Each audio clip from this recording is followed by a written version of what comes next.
All the girlies want the rich, Porsche, Pilates mom lifestyle. Let me show you something. Pourquoi tu dois absolument te lever à 5h du matin? Ok, je vais vous partager 3 livres qui ont littéralement changé ma vie. Qui n'a jamais lu un livre de développement personnel? Qui n'a jamais regardé une de ces vidéos hyper inspirantes avec une musique bien épique, un discours bien rodé et cette sensation pendant quelques minutes qu'on va tout déchirer dans la vie? Et puis on revient à notre quotidien et là on se sent nul. On se dit qu'on n'a pas la même vie que ces gens, pas la même énergie, pas les mêmes moyens. Et petit à petit on culpabilise. On se dit pourquoi moi je n'y arrive pas? La vérité c'est que ce discours, aussi motivant soit-il, peut être très toxique parce qu'il nous vend cette image de la réussite qui est souvent loin de la réalité et surtout loin de la nôtre. Déjà pour commencer, c'est quoi le développement personnel? En fait, le développement personnel est un ensemble de pratiques qui nous permettent de mieux nous connaître et de nous améliorer dans le but de devenir la meilleure version de nous-mêmes, afin de réaliser nos objectifs. Ces pratiques incluent la méditation, le renforcement de la confiance en soi, et la liste de ces pratiques est très longue. Le développement personnel n'est pas un concept nouveau. Il trouve son origine dans la philosophie antique. En Grèce, des philosophes comme Aristote considéraient le bonheur comme le but ultime de la vie. Ils ont initié l'idée qu'il était nécessaire de développer ses vertus et ses qualités pour atteindre le bien-être et le bonheur. Pour résumer, une vie vertueuse est nécessaire pour être heureux. À Rome, bien que le bonheur ait toujours été recherché, l'accent a été mis sur la résilience, la gestion des émotions et la capacité à traverser les épreuves de manière calme et vertueuse. Pour les stoïciens, c'était une maîtrise de soi qui représentait la véritable source de paix intérieure. Il ne faut pas oublier que ces qualités essentielles pour le développement personnel se retrouvent aussi dans les religions. La connaissance et la maîtrise de soi, de ses émotions, la patience. Bien sûr, le développement personnel se retrouve aussi dans d'autres périodes comme la Renaissance. Mais le mouvement du développement personnel tel qu'on le connaît aujourd'hui trouve son inspiration chez des auteurs comme Dale Carnegie, avec son livre « Comment se faire des amis et influencer les autres ». Si vous lisez beaucoup de livres de développement personnel, vous devez sûrement le connaître. Avant tout, le développement personnel est un business très lucratif. Le marché mondial du développement personnel a été évalué à 48,4 milliards de dollars en 2024. Et ce n'est pas près de s'arrêter car il est constamment en croissance et on estime qu'il atteindrait même les 67 milliards de dollars d'ici 2030. Mais ce que je trouve fou, c'est qu'on est en train de parler de marché, d'argent, alors que le développement personnel, à la base, est justement quelque chose d'intime, de personnel. On cherche à s'améliorer constamment et à devenir plus vertueux. Mais tu sais quoi? Ce qui est encore plus fou, c'est qu'aujourd'hui, cette recherche de soi est devenue un vrai business. Pourquoi? Parce que tout le monde d'un coup a eu envie de se transformer, de s'améliorer. Et là, des gens ont vu l'opportunité de vendre des solutions, des livres, des séminaires, du coaching personnel ou professionnel, des formations en ligne, des applications mobiles payantes, des retraites spirituelles, des podcasts. Et la liste des choses qui peuvent nous aider à atteindre ce fameux meilleur soi est très longue. Donc au lieu de juste réfléchir tout seul dans un coin, il y a des experts prêts à te guider et à t'accompagner. Maintenant, on te propose des programmes, des formations et des outils pour devenir une meilleure version de toi-même. Mais pour ça, il faut parfois sortir le porte-monnaie. Tu payes pour avoir des conseils, des méthodes et des ressources qui t'aident à avancer plus vite. Enfin, ce n'est pas si étonnant. On a tous envie de grandir et de progresser. Et à un moment donné, des gens ont trouvé un moyen de nous vendre cette idée de générer des profits avec ça. C'est ainsi qu'a été créée cette industrie à part entière. En fait, il n'a jamais été aussi simple de transformer sa vie, d'atteindre ce fameux meilleur soi, de devenir riche ou mieux encore, devenir riche à 30 ans. Enfin, ce sont les promesses de ces coachs et gourous qui nous proposent leurs méthodes et accompagnements pour les réaliser. Prenons l'exemple de l'américain Tony Robbins.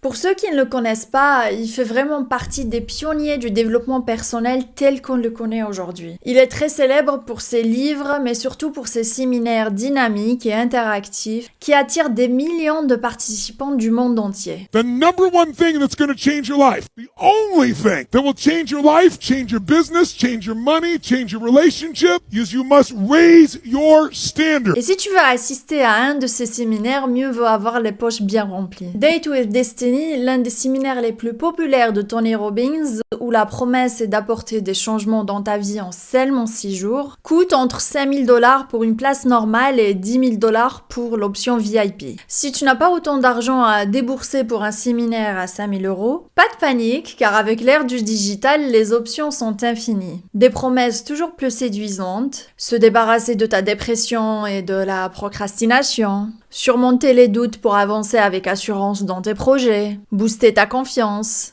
changer de vision. Et ça pour des prix qui varient 2280 € pour un abonnement de 6 mois pour un coaching personnel, 199 $ pour un webinaire pour gagner en intelligence émotionnelle. Et si tu es vraiment fauché ou que tu ne veux simplement pas dépenser d'argent, même pas pour un livre de développement personnel, ce que je peux très bien comprendre, eh bien tu as une option toute simple et accessible, les réseaux sociaux. TikTok, Instagram, YouTube. Tu trouves des créateurs qui te filent des astuces pour réussir ta vie, pour devenir la meilleure version de toi-même, des morning routines, des trucs comme se réveiller à 5 h du matin, se prendre un bain de glace, faire du yoga à la plage. Franchement, on dirait que si tu ne fais pas ça, tu vas rater ta vie. Mais voilà, c'est là où ça coince. Ces créateurs souvent vivent dans des cadres ultra privilégiés. Ils te filent des conseils depuis leur villa avec piscine. Il y a un décalage énorme entre ces conseils de réussite qu'on te donne et la réalité de beaucoup d'entre nous. Et ça crée une pression de ouf parce qu'on finit par se dire « Si je ne fais pas comme eux, est-ce que je vais échouer dans ma vie ?» Mais en réalité, ces créateurs sont souvent déconnectés du quotidien. Alors,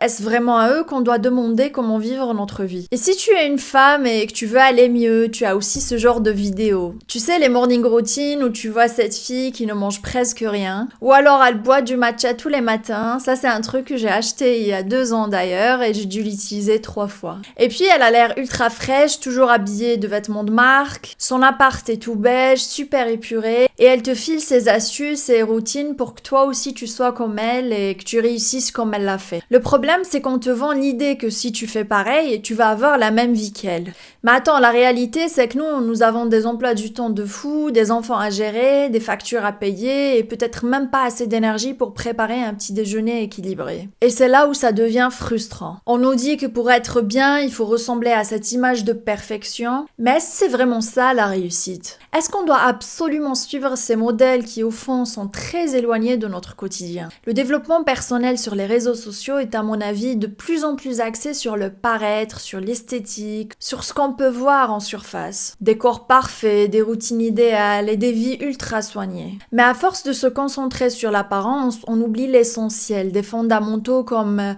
l'empathie, la capacité à comprendre et à soutenir l'autre, des qualités humaines qui, elles, sont vraiment essentielles pour être heureux dans la vie. Et puis même avec tous les outils dans lesquels tu as investi, que ce soit lire des pages et des pages de livres de développement personnel pour obtenir ta dose de dopamine, ou encore suivre des séminaires avec les meilleurs gourous, ta vie n'a tout simplement pas changé. Tu as toujours le même poste de travail, les mêmes problèmes dans ton couple, et tu ne te sens toujours pas heureux. Pourquoi? Parce que la plupart des gens sont juste des consommateurs. Ils croient qu'en lisant un énième livre de développement personnel, ils auront enfin la clé, la réponse qui manque pour passer à l'action. Mais le problème, c'est qu'ils n'appliquent tout simplement pas ce qu'ils ont appris ou ils n'ont toujours pas compris au fond le vrai problème, ou le déclencheur de ce qu'ils ressentent. Et il faut savoir qu'il existe même un terme à ça et c'est la paralysie analytique. En gros, c'est le fait de trop réfléchir, analyser ou finalement ne pas passer à l'action. Vous trouverez différents témoignages sur internet par rapport à ça, mais j'aimerais lire quelques passages du témoignage de Kevin De Thème dans son article où il dit « Quand tu as terminé un livre ou quand une conférence sur YouTube t'a inspiré et donné envie de créer quelque chose de nouveau, tu sens la motivation et la détermination te monter à la tête. Ça bouillonne, cette fois c'est la bonne. Puis non, tu n'en sais pas encore assez. D'ailleurs, il y a un autre livre sur le sujet qui a l'air intéressant.